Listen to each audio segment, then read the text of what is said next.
Hi, this is Dr. Kimberley Linert, and you're listening to Incredible Life Creator Podcast. My guest today is Tom Martin. Tom Martin is a public relations strategist and the founder of Tom Martin Media. Achieving measurable results in today's complex media environment requires a deep understanding of the needs of journalists and decision makers. Following his work with many of the nation's most respected broadcast journalists, including Diane Sawyer and Charlie Rose, Tom played a key role with several top New York City public relations firms to provide strategic counsel to Fortune 100 companies like Dell Computer and global brands like British Airways and Ericsson, as well as major nonprofit organizations like Feeding America.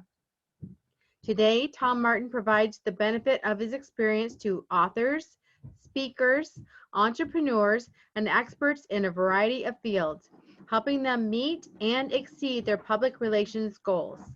Using his creativity, expertise, and strategic approach, together they not only connect with the widest possible audience, but also make a much-needed positive impact on the world. Welcome to the podcast, Tom. Well, thank you. It's so great to be with you. Seems like a long time in coming tonight, getting on the air here, but no, it's wonderful to be with you. Thank you. Well, thank you. And just so people can get to know you, tell us your story, how you started out. You didn't start out doing what you're doing now, so just tell us about you. Sure. No, I appreciate that opportunity. Thank you so much. Well, I think sort of on the professional side, I think I've had a couple big pivots. I'll get into my work with CBS News in a minute or two, but I remember doing an interview with Robert Reich, the labor secretary in the Clinton administration then. This was back in the early 90s. And he said, well, Tom, in the future, people will reinvent themselves a number of times. Like, wow, how true that is, because I've really done that.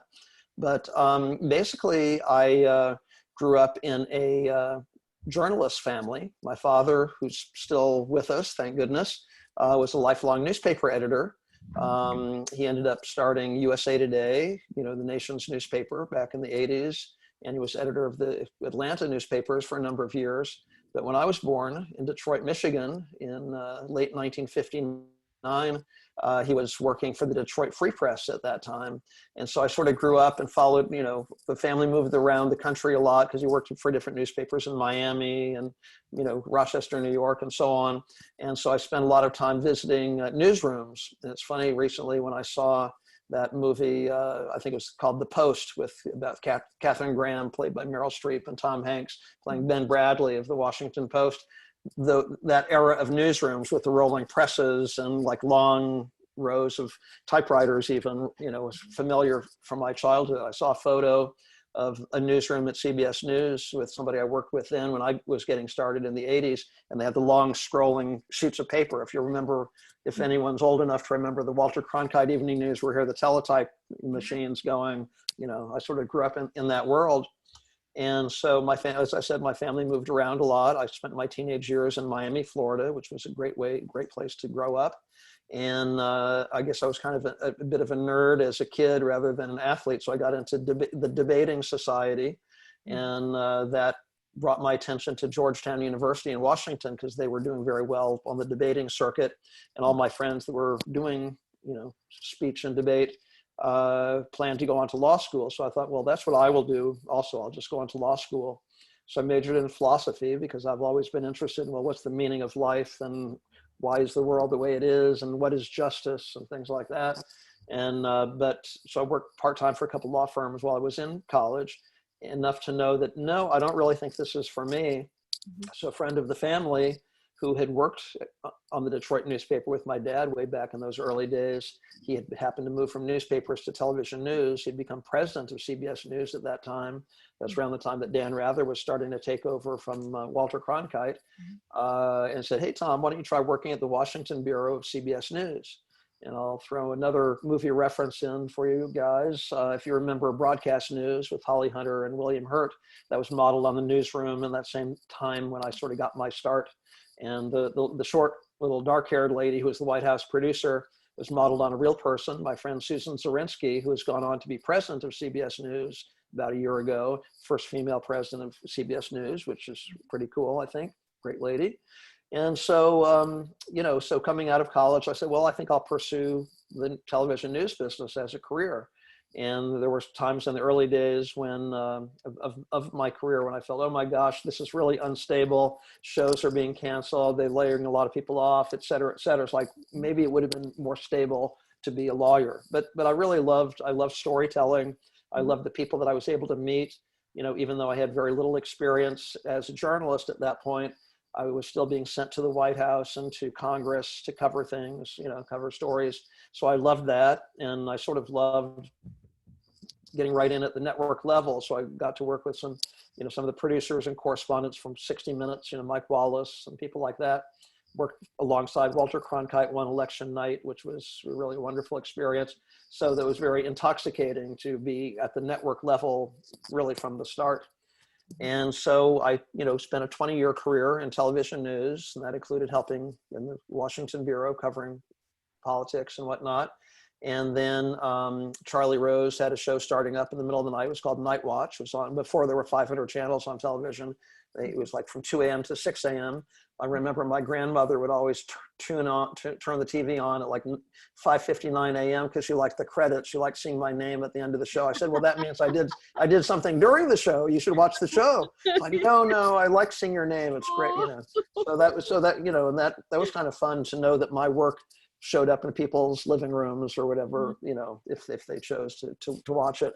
But it was very interesting. And so, of course, we brought in a lot of politicians to be interviewed, but also musicians and authors and, full gamut. And so that was really a fun job and continued to whet my appetite for storytelling and people's stories. And that show happened to originate out of Washington. So I was still sort of in Washington, D.C., but then moved up to New York City to work for Charles Kuralt at CBS Sunday Morning.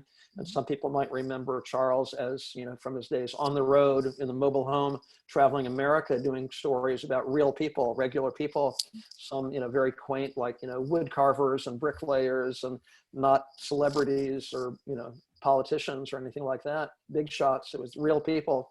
And that really showed me that real people, really, everyone has a story. And it's, if people would just listen a little bit, meet strangers, you could really learn a lot about one another, learn some very, very valuable life lessons. And so I loved that, loved working for that show. That came to an end at one point. And so I moved on to CNN and then to Good Morning America with Diane Sawyer. Then about 15 years ago, I was really ready for a change a little bit and did go to work for a couple large PR firms in New York City. These were, handling big corporate projects and so on. But that just lasted a couple of years because I've always loved individuals and individual stories. And so in my PR work these days, I do a lot of work with authors and speakers and people in the personal development field, people in the spiritual field, even inventors and entrepreneurs, people, who want to change the world. You mentioned changing the world.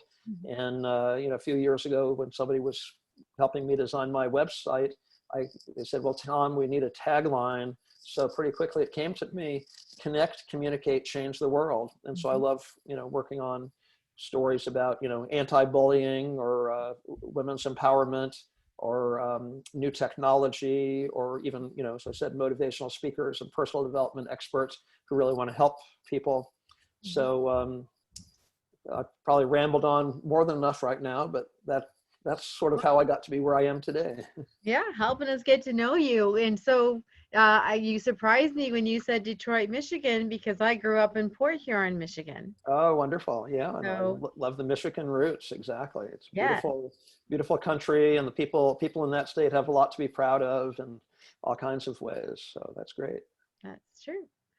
I went down to the heat to the south. Yes. Well, you're in Atlanta? I'm above Atlanta. Just in Georgia. Beautiful. Yeah. No, I've enjoyed visiting my dad there. Like I said, he was with the Journal and the Constitution, and then a friend of mine hosts an annual summit she calls the Live Your Legacy Summit, where they bring a lot of, different nonprofits, Oh, small that's scale. Araya Yeah, McGarry. Arena McGarry. Yeah, she was a And client of she's mine a and a friend of friend. mine, and she's been on the podcast, Oh, actually. wonderful. Yeah, no. Array is a dear friend. Yeah, I handled PR for her book. It's called I Won't Survive, I'll Thrive, because she overcame cancer and Yes. all kinds of things. So, but no, she's a great lady. So I've come down a few times for that event. Yeah. Well, beautiful. So talk a little bit about curiosity. As a journalist, you have to be very curious. Exactly. Well, it's funny, like I said, I'm very interested in personal development. So about 20 years ago, I went to my first Tony Robbins seminar, and I noticed that he uses one word all the time. It's passion. And so, and even thinking back to the interviews that Charlie Rose did, maybe he didn't use the word passion, but it's so funny sitting in the control room. These were kind of long interviews. And so we knew that at some point in every interview, he'd get to this question, like, give me a sense of the magic of your craft. Politicians, writers, whoever, but it's like, why do you do what you do? And I even worked for the TV Food Network for 3 years doing stories about restaurants around America. And you might think that would get pretty repetitive, but the fact is it was always a little bit different. There was always a little different motivation for why, whether it was the restaurant owner or the chef, like why they're doing what they're doing. And regionally it was different too. So I love passion. And I think that, I sort of, again, a lot of it was the Charles Kuralt influence about such a regular person. Like some journalists would say, why should we even listen to that person? It's like they don't have a PhD, or they were never elected to office, or, they're just, why would we even bother listening to that person? But I always, Charles Kuralt taught me that often those people have the most to say because they observe the world. They've had an interesting path in the world. And so I really love, diversity and meeting people from different cultural backgrounds and that kind of thing. So, I love how everyone has a unique story. We often have common, desires in life and what we want out of life and for our lives. But otherwise, the diversity and the different backgrounds is quite fascinating, I think. So I love all that. Well, I do too. And actually, that's exactly how this podcast is patterned to, be global and find different points of view, all different kinds of people. And I love the differences. It's exciting to see the differences. And Absolutely. those people who are, you say, regular people, whatever, they're the salt of the earth. Exactly. They come up and they share the most profound teachings and learnings, and you wouldn't get that on someone who's just saying their spiel. You know what I mean? They're saying the same thing over and over again. Right. There's no spin control or something. Yes, Right. yes. So you get real there, and I love real. Yeah, exactly. Yeah, it's I don't know, for some reason, it comes to mind when Charles Kuralt did retire after like a 40-year career or maybe longer. They were looking back on some of the stories that he loved the best. And I got to travel a lot with his cameraman and sound man. I did a number of stories with Kuralt himself, but I did dozens and dozens of stories with the two guys who had traveled America and were really talented at what they did, but really great people. And so they thought back to a story that they did about, like, was maybe a sharecropper in a very humble little home, and like 5 or 6 of his adult children were coming home, and they'd all gone to college because it was so important. Like, you must get an education, and somehow on like the barest of salaries, he had managed to send all of his children to college, and they were, a doctor and a scientist and a teacher. And it's like, and my friend Izzy Bleckman, the cameraman, said it brought tears to my eyes. It's like, wow. So, I love, and I guess I was also always kind of a shy kid. And so when you work in the news business, much like when you do interviews, you have a chance to sort of like show up on somebody's doorstep and they let you into their life. Like, they'll tell you everything. It's like, wow, that's so fascinating just to hear what's important to people and why they made the choices they did and what drives them, So I love all that, but I love that you are dedicated to diversity. That's really awesome. Yeah, it makes it more exciting. Doesn't get boring that way at all. Exactly. So talk about how each person has a talent inside. Sure. No, well, I definitely believe that. I've done a lot of stories about children and so on. And In fact, I'll just throw this in since I've been talking a lot about my old friend Charles Kuralt. He, people would often come up to him. He seemed very approachable, very nice guy, very down to earth, and he always made time for people. And I noticed that there was one thing that he said repeatedly, unlike, other things in different conversations. And the one thing that he said quite frequently was, he said, the best thing you can do in life is to tell a little child they're the very best at something, art or dance or, music or something, chess, baseball, whatever, because it's like, wow, they're just so hungry. They're like a sponge to hear that, and that someone notices them, that they matter, that like they were really noticed and appreciated. And I think we all never really grow out of that. It's people really want to know that what they care about and what they put their time and their attention into, their heart into, is appreciated. And I've just seen so many times, again, young children who, I've spent some time working with boys and girls clubs, and a lot of those children, often we have a boys and girls club here in our little town in Connecticut. And I'm sure that, the young children who go there all have pretty nice lives. We're doing pretty well here in our town, but I know that often they're in inner cities also. Whereas, a young child could easily go off track and maybe got caught up with a gang, or they've seen some hard things in their young years, but still noticing that people that are around them care about them and believe they have a future. Again, I did a video project at the Boys and Girls Club in a little town called New Rochelle, New York, which is north of New York City, kind of an inner city suburb, if that's not a contradiction, but Denzel Washington spent a lot of time there when he was growing up, and a couple of basketball players and so on. But we interviewed some of the young children, and it was wonderful to hear, them little 6 and 7-year-old boys and girls say, yeah, I want to be a doctor, I want to be a scientist, or I want to be an astronaut. It's like the world was still full of possibilities for them. Mm-hmm. And so, life can be hard in many ways, and we're certainly dreams alive, especially children. I think that's a wonderful thing for us to do, and it certainly makes us feel good also. So yeah. So I'm just curious, what were you doing when you were like on the road or working these shows compared to what you're doing now? Well, it's kind of similar in many ways. It's funny, when I had spent 3 years at Good Morning America, which included covering 9/11 and good variety of stories, working with Diane, Sawyer, and it was really fulfilling and really stimulating, and I loved it. But the hours were very, very long, because I would often find myself editing a video story like at 2 a.m., 3 a.m. before going home, long drive home to see my children who were young at that time. And so I was ready, I said, I really need a change. So I thought I worked for 1 year for a PR firm in New York City when I was sort of looking for a job, couldn't find a TV news job. And so I said, well, I think maybe I'll switch gears to that. And at that point I was a little worried, like, well, people will think I'm selling out. It's like some people think about lawyers. I mean, ironically, since I was thinking about being a lawyer years earlier, like, you'll just work for the highest bidder and you have no more morals and blah, blah, blah. And I didn't realize, I said, wow, I don't think that's true. And I hope people don't look at me, my friends who are back in the news media.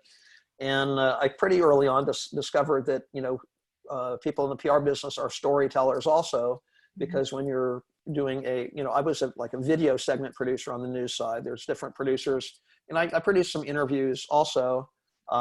But whether you're an interview producer or a taped segment producer, you are all trying to engage the audience's attention. Mm-hmm. Sometimes when I speak to groups about PR, kind of do-it-yourself PR, I mentioned my executive producer at Good Morning America, Shelley Ross, who every afternoon we had a story meeting to prepare for the next day's show. And she said, okay, everybody, there's 16 segments in our 2-hour show, and the audience sitting at home, for every one of them is asking the question, what's in it for me? Whether they're deliberately asking it or subconsciously asking it, they're still asking it. And because, again, when I speak to groups, I show a little picture like a glass of water filled to the brim, and people's attention spans are like that. I think especially recently, it's like, is there room for another drop? Like if you're excited, you can be passionate about your book that you've created or your film or, whatever it may be, but they just might not have any more room. So how do you engage their attention? And I remember, when I worked for CBS Sunday Morning, the Charles Kuralt show, I produced a lot of profiles of jazz musicians. So I had to think to myself, well, what if some of the audience really just doesn't like jazz music? Not everybody does. So usually I would find another angle, like, well, this is a story about a father, or this is about somebody who had a real dream when they were young and overcame adversity. Oh, I can understand, people, just about everybody appreciates a story of overcoming adversity. And so, so I found that telling a news story and telling a PR story is all about engaging attention, making the audience feel it was worth their time. They were respected and appreciated. And I always tell my PR clients, give the audience something. I mean, structured around like 7 tips you must know, or 5 mistakes to avoid, whether you're a fitness coach or parenting expert or, really, business expert or something like that. So there were a lot more similarities than I thought, actually. Mm-hmm. Yeah. And when you're telling a story and you're trying to engage an audience, as I look around to see the different personalities, so I'm real emotional. So you tell me a heartfelt story, I'm going to feel it.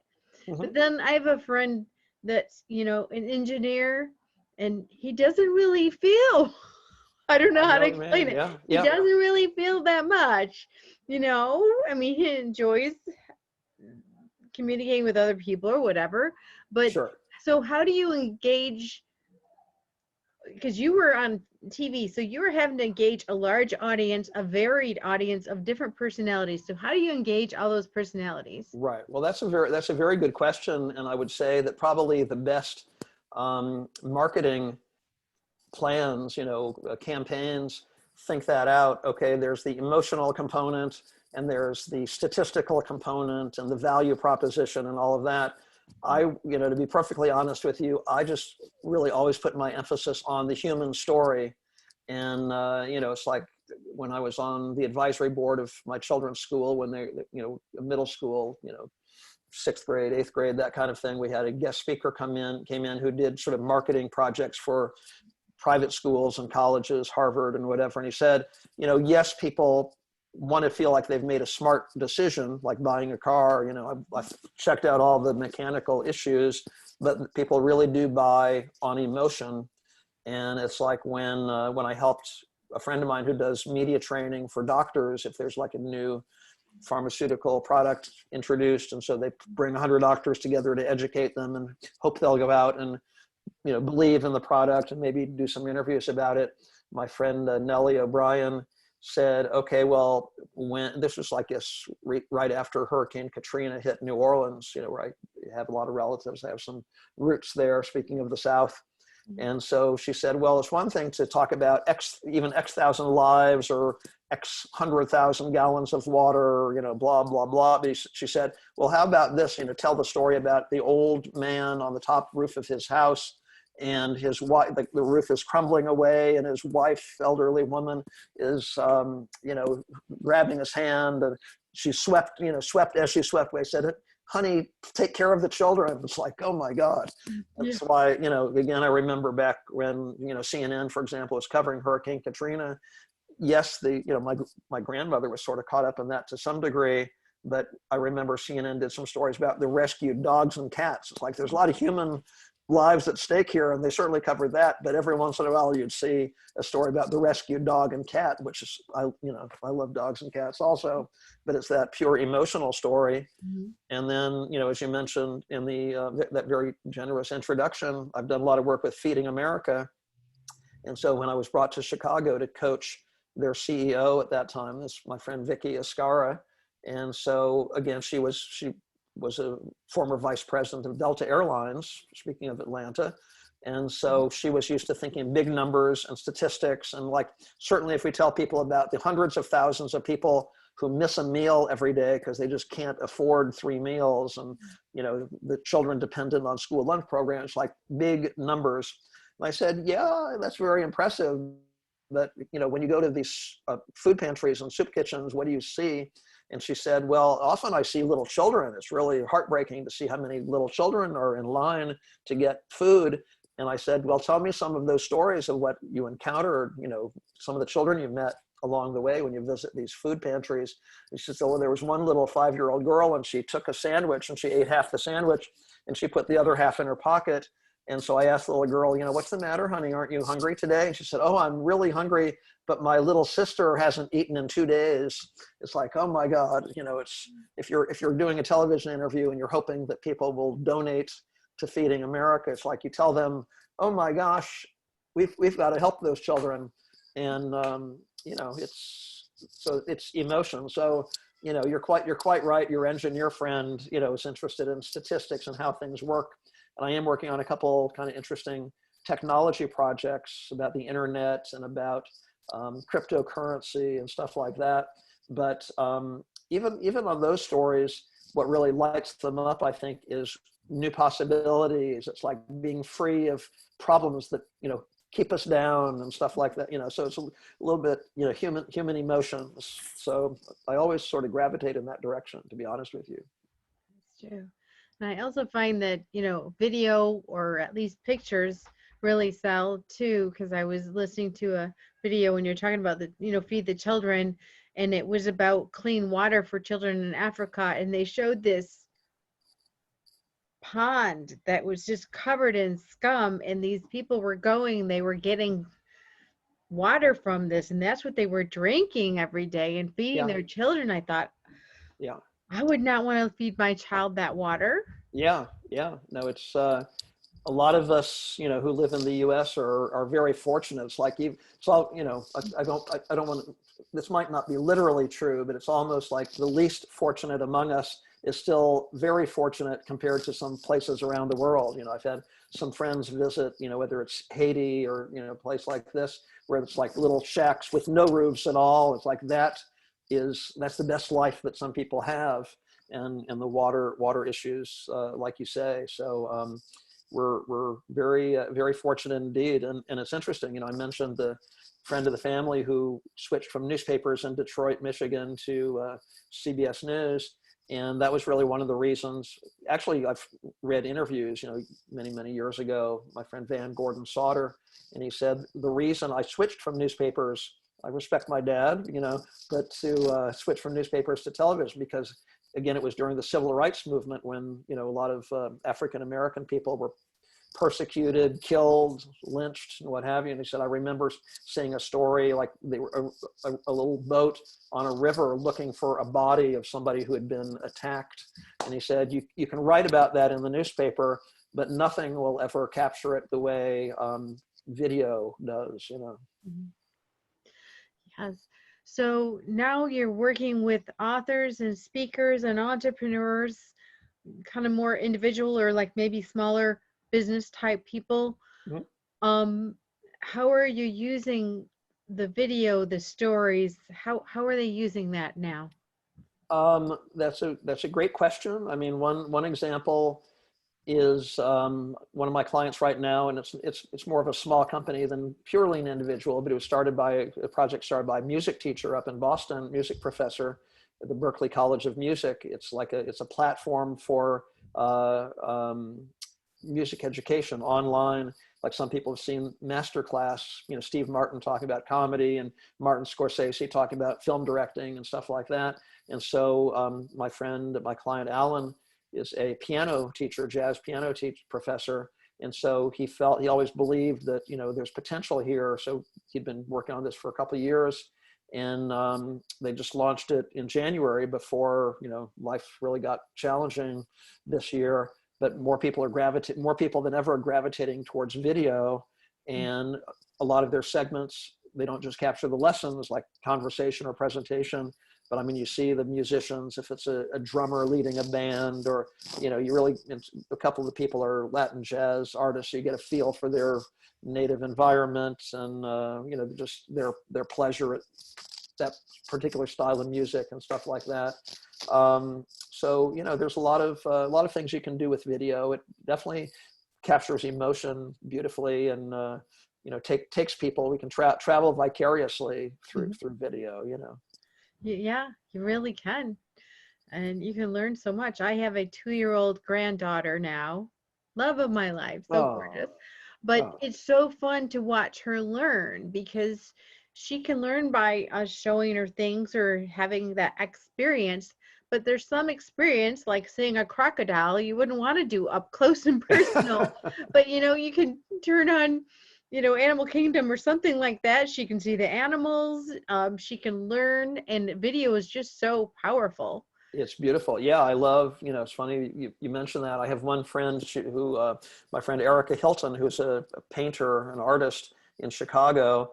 And she, in her art gallery there in Chicago, she shows a lot of photographers, like some amazing wildlife photographers and National Geographic photographers.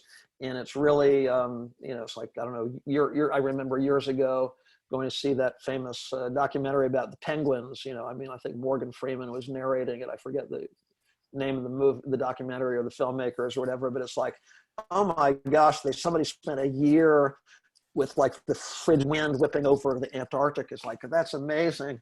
And so video can really take us places we could never go otherwise. It's really a pleasure. Yeah.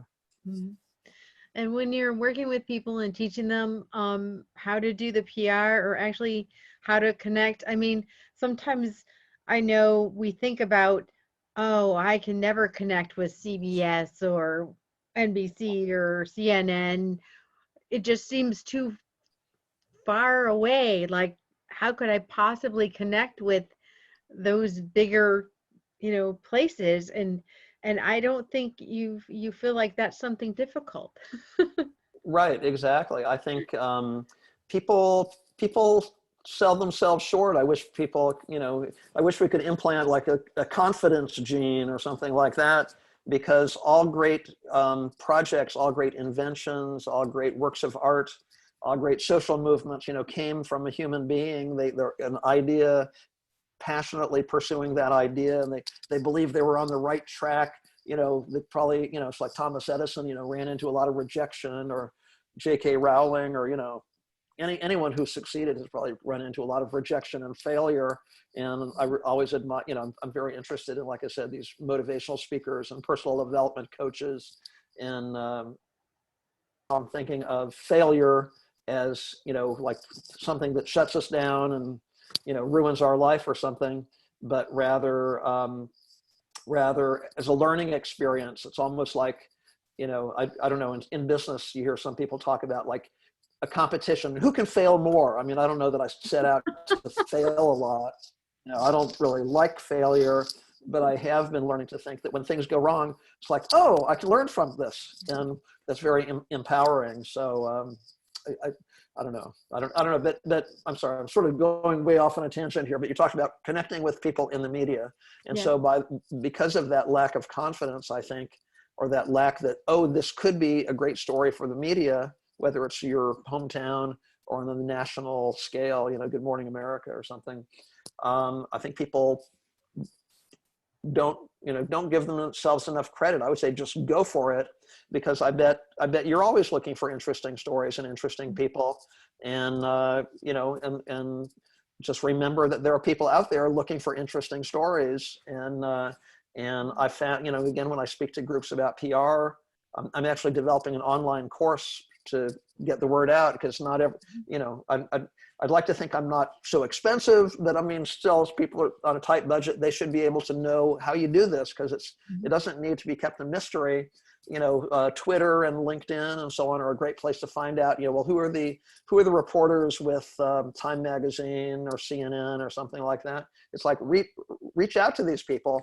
There's a chance they may be so busy they don't even reply to you. Don't take it personally, like, oh, I knew it was a bad idea. Don't take it personally. I mean, I get a lot of silence also, in my pitching, but I think it's everybody's capable of a great idea. And I mean, those are the best stories anyway. It's like celebrating somebody who had a great idea. I mean, again, I just mentioned, J.K. Rowling, for example, I think virtually homeless in England, but, lots and lots of rejection, but persevering, like, no, I really believe in what I've created here. And I think we should all feel that way. So whenever I can, I certainly encourage people to believe in themselves. Mm-hmm. So if you're going to reach out to one of these media people, what makes a great pitch?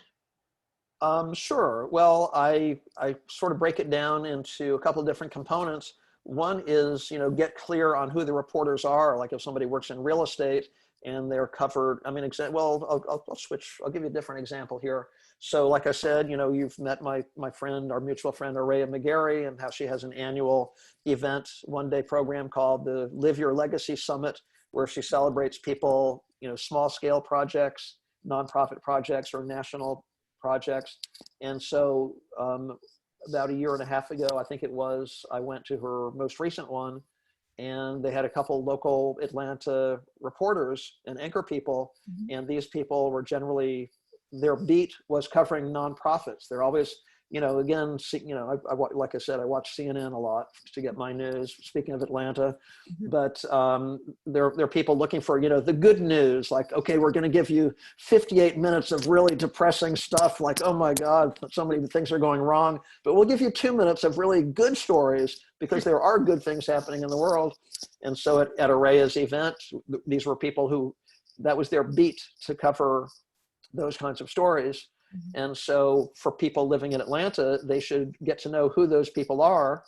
And I always encourage people, like, notice some of their other stories. I would say, if you can hold back a little bit, don't make your first contact with them to pitch your own story. You should do a story about me. Instead, say, I love the story that you did about such and such, and here's the reason I loved it. And if you ever do a story about that again, you might want to look into such and such. It's like, because journalists don't usually get letters or, notes or LinkedIn messages like that. So that'll make you stand out right away. And if you do that a couple times, they'll say, wow, this person is really helpful. It's like, for some of us, our own mother might not pay attention to what we do. Like I said, my grandmother liked to watch my credit, like, wow, I noticed that story you did, and I like the way you did such and such. It's like, it's like I had a friend who reached out to Walter Cronkite years ago, and she got a nice handwritten note back saying, it was so kind of you to notice that. And it's like, are you kidding? I've heard even Oprah, I love Oprah. And when she still had her daytime show on, I think she had an author on talking about gratitude. And she said to this author, I don't really get too many thank you notes. I'm thinking, oh my God, Oprah doesn't get thank you notes. This is amazing. If anybody, should get thank you notes, it's amazing how rarely people make the effort to send notes like that. And so then when you kind of, I don't mean to tell people to be manipulative, like manipulate those reporters and then move in for the kill and give them your story. But it's nice, we all appreciate it when people show interest in us. Mm-hmm. They appreciate it, and that paves, begins a relationship.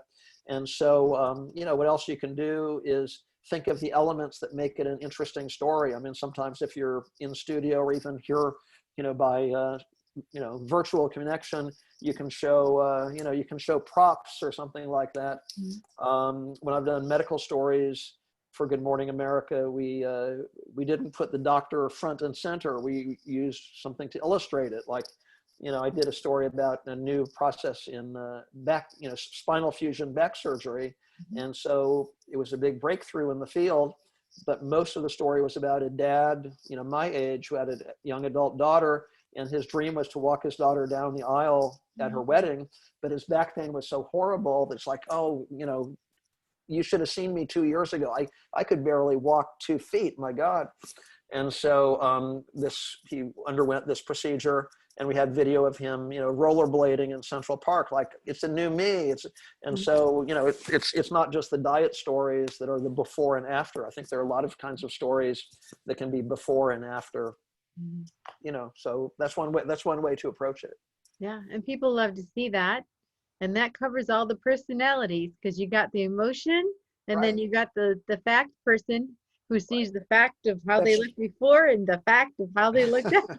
That's true. You're very strategic. Yeah, that's true. That's true. Definitely. Yeah. Yeah. So what other things should people know who want to put their story out? Well, they need to know, it's helpful to know how to write a press release. And, again, people often think about putting themselves first. Like if they're calling the newsroom and they get one of those Atlanta anchors on the phone, like, it's late at night and they happen to pick up the phone, it doesn't go through the regular switchboard. The temptation might be, wow, I watch you all the time. Let me talk your ear off for an hour and tell you about every little aspect of my really cool business. Even if they're polite and they just can't hang up the phone, which they probably will hang up on the phone on you, to be honest with you.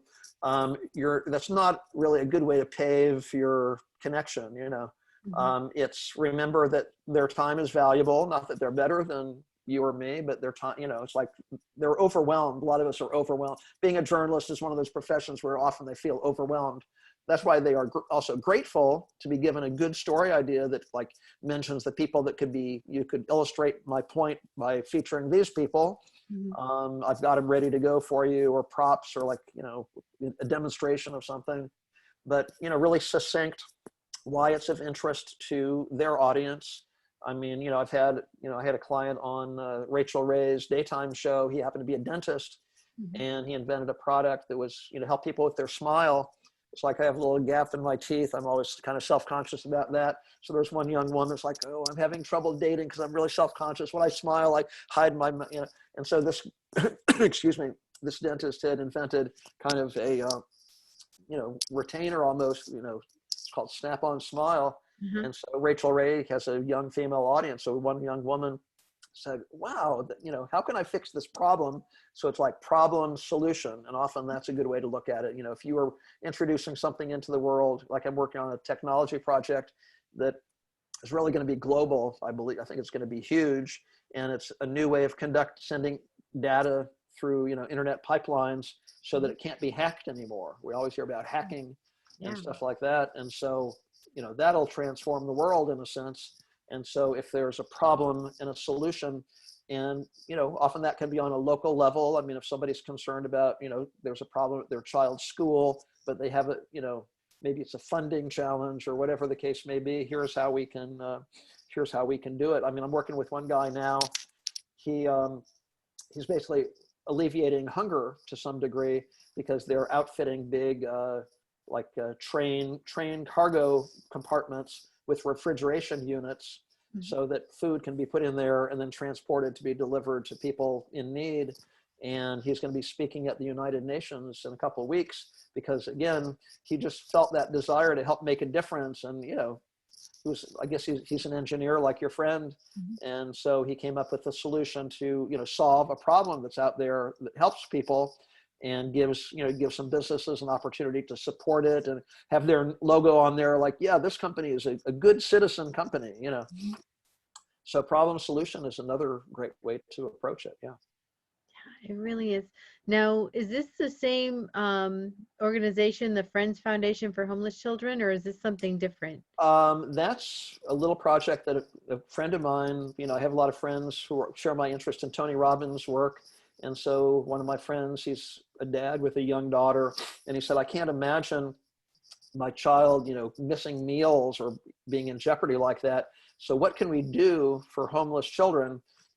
And so it's just a couple of friends who got together. I guess that's why my friend NCO called it the Friends Foundation, but we're going to be putting together like an evening fundraiser of some kind. At the moment, I'm involved in another project called the Children's Health Fund that helps 100,000 children nationwide. It was started by the musician Paul Simon. Mm-hmm. And so for our Friends Foundation for Homeless Children, we're going to, the first few $1,000s that we raise is going to go to support the work of the Children's Health Fund, because we kind of share a similar mission, helping children. And, a lot of young children go to grade school, and the teacher, hopefully teachers don't say, what's wrong with you? How come you're not focusing? Get back on track. But a lot of teachers have no idea what some children go through. Mm-hmm. Some, again, on the medical side of things, they might have asthma. Some children who live in, low-cost housing, asthma is kind of prevalent. They might have vision issues, but the family can't afford to give them glasses even because, finances are so tight. So there's a lot of medical issues that can be addressed that help learning so that they really feel better about themselves, even if they're homeless, to be honest with you. And then also I was happy to see, I've known the other co-founder with Paul Simon is my friend, Dr. Erwin Redliner. And I've known Dr. Redliner for 30 years now. I did a story about this with Charles Kuralt many, many years ago. And so I've noticed that lately he's expanded their focus to include sort of mindfulness as far as meditation. A little second grader, coming in, they pay the salaries of school counselors. So a little second grader can go in, I've been feeling really angry lately. I feel really angry. It's like, okay, well, it's like good to identify your emotions, and maybe we should just have like silent breathing or something like that. So, that helps them. And again, like I said earlier, it shows that child, someone cares about you. You can express yourself. You don't need to get all caught up, or you don't need to become a bully or something like that, or suffer. So that's a great organization, the Children's Health Fund. They're having an online gala coming up October 7th. And so if anybody's interested in that, it's free. I'm sure they'd love donations. They do great work, but the online gala with entertainment and talking about children's health issues is free. So if anybody's interested in that, it's a great organization. Yeah, beautiful, beautiful. So talk about what you're doing now. If people wanted to contact you, how would they contact you? What services are you offering? I know you said you're putting a course together. You have a book coming out. Mm-hmm. Kind of summarize it for us. Sure. Sure. No, I appreciate the question. Thank you. Yeah, no, one of the things I love about the kind of work that I do is the opportunity to be creative, because every project is different. So if somebody wanted to contact me and just having a free brainstorming session, I love doing that, because it's like some projects are good for a national audience, like a book can appeal anywhere, even outside the United States. If somebody's in the medical profession, they might want to be looking for patients right, in their immediate vicinity. So, every project's a little bit different, but they can email me, tom@tommartinmedia.com. If they want to read a little bit more about my background, it's tommartinmedia.com. I'm on social media, Facebook and Instagram and LinkedIn and so on. But I love, that free brainstorming session, because it's fun. Challenges me, because the media has changed a lot year by year. I mean, when I left that big PR firm, after Good Morning America, I went to work for a large PR firm. And I remember when a few of the top executives like myself were laid off because it was kind of floundering a little bit, through no fault of our own, but things were changing. So a couple of the PR people said, the account executive was like, I wish things were the way they used to be. You'd write a press release and like drop it into the newspaper and it was done. It's like all this new social media. I don't know. Life is so complicated. But look, we're having a conversation right now using new media, new technology. Mm-hmm. So we're exchanging ideas that hopefully will empower people.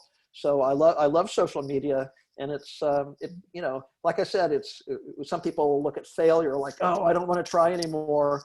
And so some people look at social media, oh, it's so complicated. I wish I didn't have to do that. Or I run into some obnoxious people on the internet. It's like, well, you can shift that and like, oh, it's kind of fun. You meet new friends, you celebrate them, they'll celebrate you. It's all how you take it. So, but I love to talk to people if they have a project, and I'd love to do that. So thank you. Yeah. And I mean, that's so true. Doing this podcast, I've had people on from South Africa, from New Zealand, from Australia. Wow. That's great. Yeah. Spain, Bulgaria. Exactly. I love it. I wouldn't have met them. I never would have met them without this medium. It's really wonderful. Yeah, exactly. And it's funny.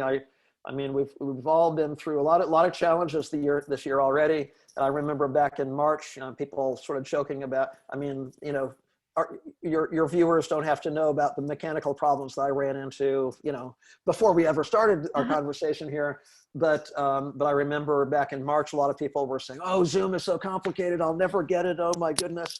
And it's like now, great grandparents in their 80s, and it's like, yeah, Zoom, oh yeah. They know how now. That's the only way they can see their grandkids at this point. Exactly. So, it's like that inspiration, that, what is it? Necessity is the mother of invention, or something like that. So so it's all possible. But that's wonderful that you've been able to connect globally like that. That's really cool. Yeah. So just to go a little personal, what gives you the most joy, happiness, fulfillment in your life at this point? It's really supporting people who want to make a difference in the world, want to educate people, or want to introduce a new idea that'll help people in some way. I was telling somebody earlier today, one of my friends here in Connecticut is a mom who lost her 6-year-old son in that shooting tragedy, the Newtown Sandy Hook shooting tragedy. My friend Scarlett Lewis, who wrote a very inspiring book, and her teenage son, JT, is an awesome young man. He helped people in Rwanda during the genocide and things like this. But she was, of course, very distraught and shell-shocked about such a tragedy. And then she realized that in her son's memory, Scarlett could talk about, we all have a choice. We can choose love and forgiveness and not hate and anger. And so with the help of some political leaders, she's been introducing that in schools, and she's gone on speaking opportunities.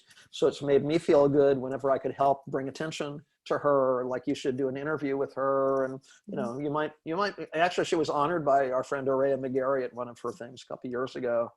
But, I love it. It's funny, a few years ago, I took one of those online personality tests, what are you strong in? What areas are you strong in? And I had some areas I'm kind of weak in, I'll admit, but where I'm really strong is being a supporter.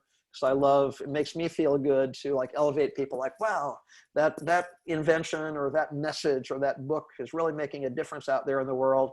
Makes me feel that I had a little something to do with it. So, wow, I really, I'm glad our paths crossed, Yeah.